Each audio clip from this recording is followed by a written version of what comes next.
So hello once again. Today we're going to talk about Mnemonica by Juan Tamariz. I think it's about time who we look into this book. So let's not waste any time with introductions and let's see the book. The book is 409 pages long. It is hardcover. And for me, this book is the epitome of an encyclopedia. Because in here, you will find pretty much almost everything regarding the memorized deck. The book opens up with a bit of a history, starting with the key card. The key card is a card that allows you to identify the card above it or the card below it. And it goes all the way to some mathematical stacks and continues on until the memorized deck work, which essentially every card is a key card within a memorized deck. So it goes through a bit of history, as well as a second chapter which will help you memorize it if you haven't memorized it already when you buy this book. So the first chapters cover that. I would suggest buying this book after you have memorized a deck of cards. I think you will find it much more fun to read and play immediately as soon as you get the book. It has a lot of easy tricks that you can do.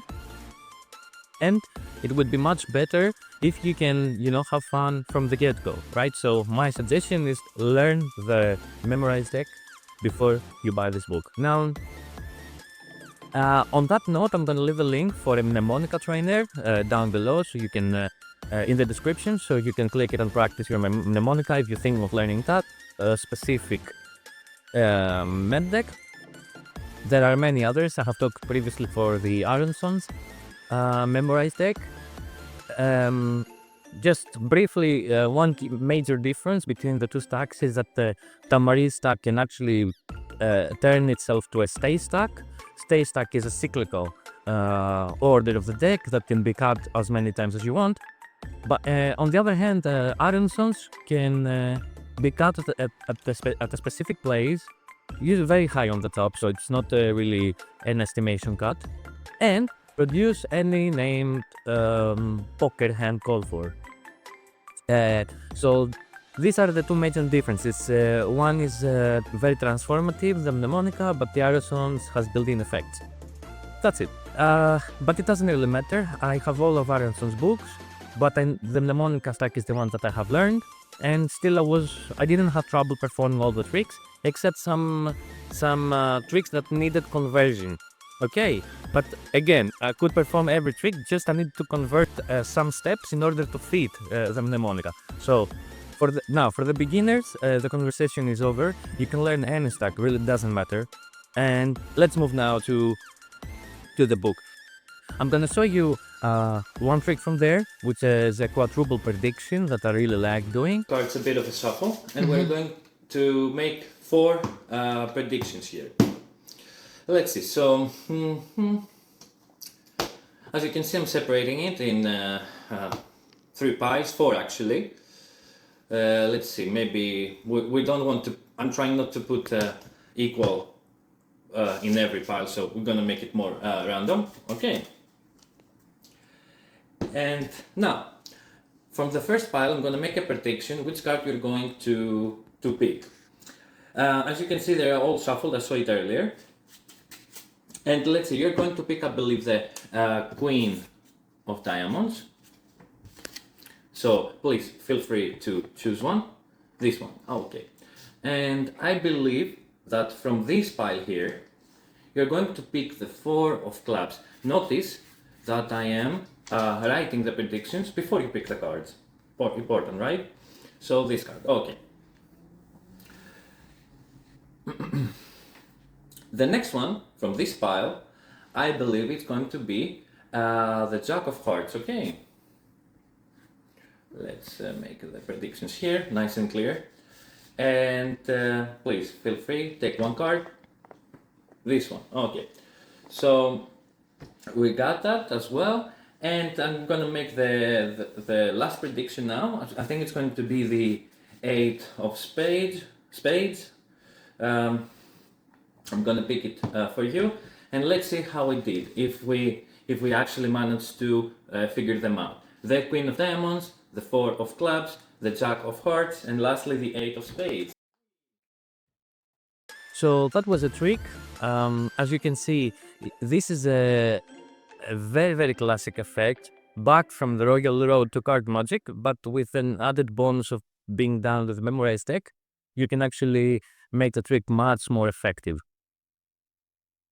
There are also tricks with the stay stack. If you, for example, you finished with the memorized magic and you want to do a trick that requires a stay stack, keep in mind that the stay stack is probably the best stack if you want to find a six of spades and a six of clubs. You know, if you want to do tricks that have matching mates, and those can be real fooling.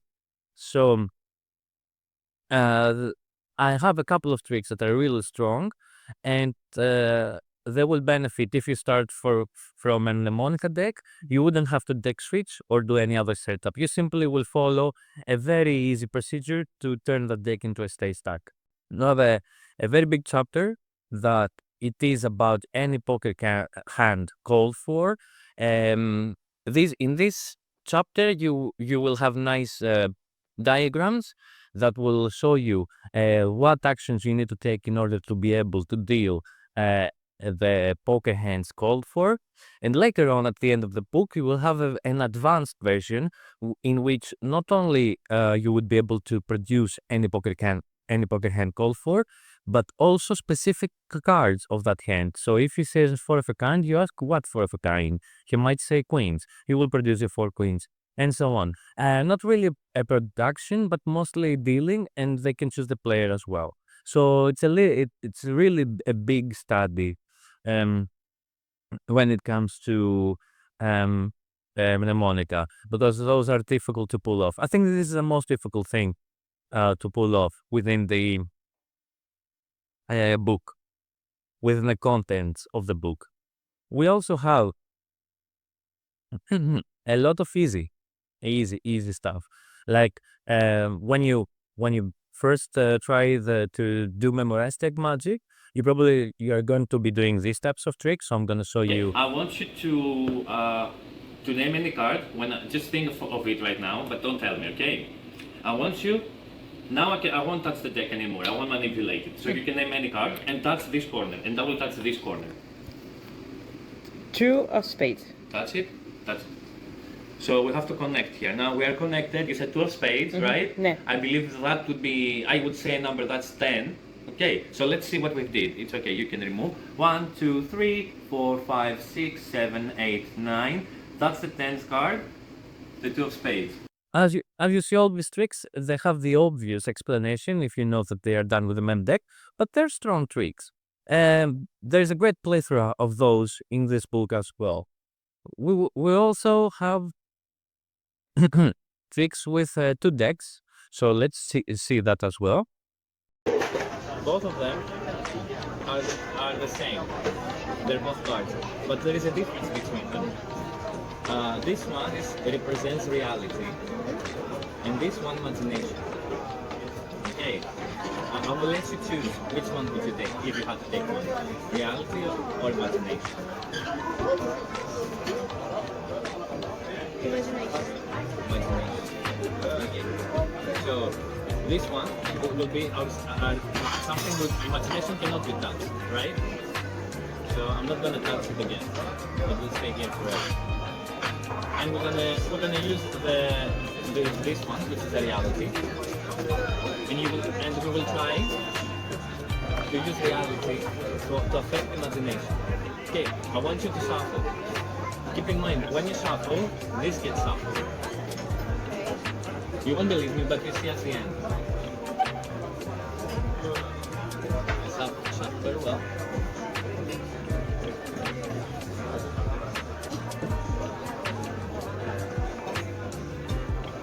Okay. So this is a deck of playing cards. Playing cards usually have 52 cards. Not usually, always, except the jokers, but there are no jokers here. I want you to give me a number, freely, okay? From 1 to 52. Any number you like. The number 7. Are you sure about it? Okay. So what we're going to do, This is the deck to shuffle, right? Okay, so I'm gonna shuffle it a bit more, and we have a random. Do you want to change your mind, by the way? No. You stick on 7. Okay. Now what I would like you to do is to pick a card. Say somewhere stop. Stop. Here. Okay. Pick the card. Look at it, and show it to the camera. So, give it. So we have a card, and then the number 7 from the shuffle deck. The card was from the shuffle deck, and the number 7 you could have named any number. Okay. What I'm going to do is take 1, 2, 3, 4, 5, 6, and put this card on the 7th position in the deck. And I will put it back in the box. As I told you, whatever happens in reality, Reflect. it reflects in the imagination. So now I want you to take this deck, open it up, and count down to 7, and you will find the card you chosen. From here. Yeah. Face up. Just put the one by one face up so we can see that all cards are different. 2, 3, 4, 5, 6, 7. Oh. We never touch the cards, right? Whatever happened here, happened there. How you did that? Okay, the trick we just seen is located in the full stack, the full memorized deck stack chapter, not with a half stack or anything like that. Simply the mnemonic as you know it. And there are many other nice tricks. For example, a card named any named card to the wallet. There is any card at any number, and with so many variations for both. We have a spelling chart, which will be an amazing tool to learn. If you want to jazz, it will really enable you to jazz very easily. We have a hefty chapter for tricks that do not alter the stack. So we have also that, so you can do 1 or 2 or 3 in a row, or tricks that you can later on fix the stack very easily.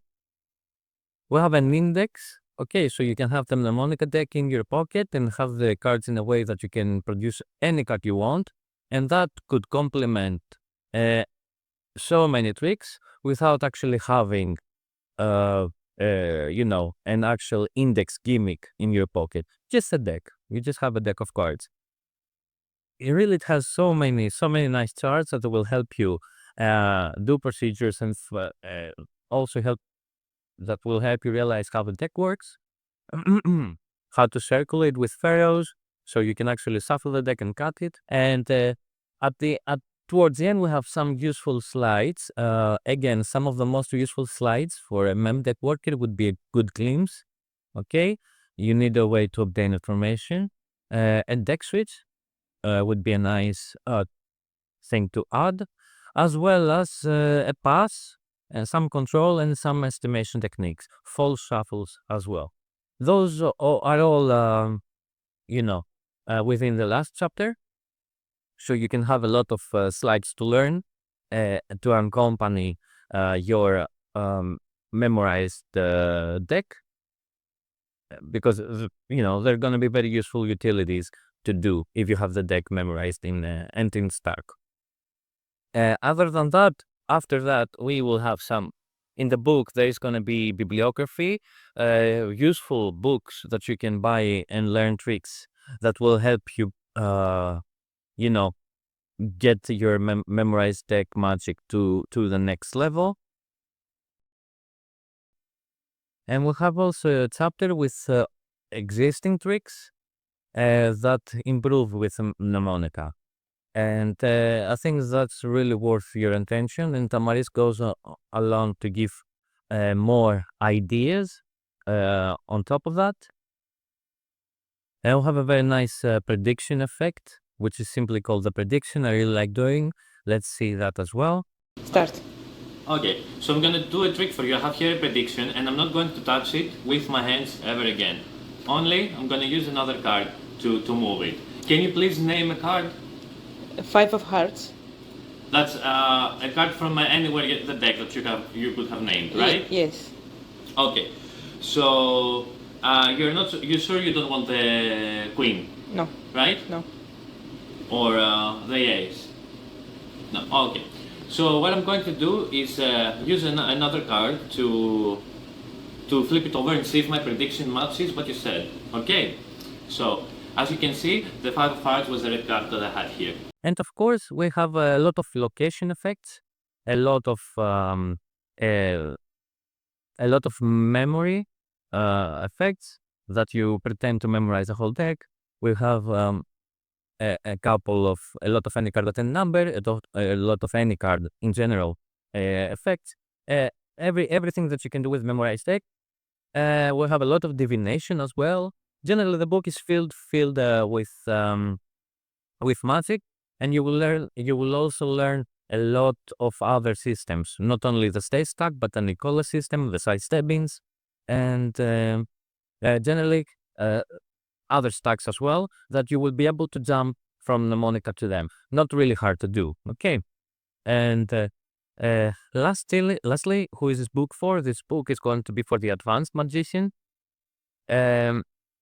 As a whole, the book is not really difficult, but still, when it comes to sleight of hand, in combination with Memdeck, this is a book. Because it really utilizes both. It doesn't only go through mathematical principles. There's also a lot of sleight of hand in this book with the memorized deck. So yeah, I will say definitely an advanced, because learning a memorized deck is already way beyond. It's way beyond of you being a beginner to do something like learning a stack. And combine that with the sleight of hand that it has, as well as some of the tricks that have high difficulty, which is about 30 or 20% of this book. I will put it in advanced. So this book is for advanced magicians, or for intermediate magicians who have already learned a memorized deck and they want to expand. And that's about it. Yeah, that's about it. Probably the Bible of Memdeck here. And we're gonna leave it at that. So thank you for watching and have a nice day.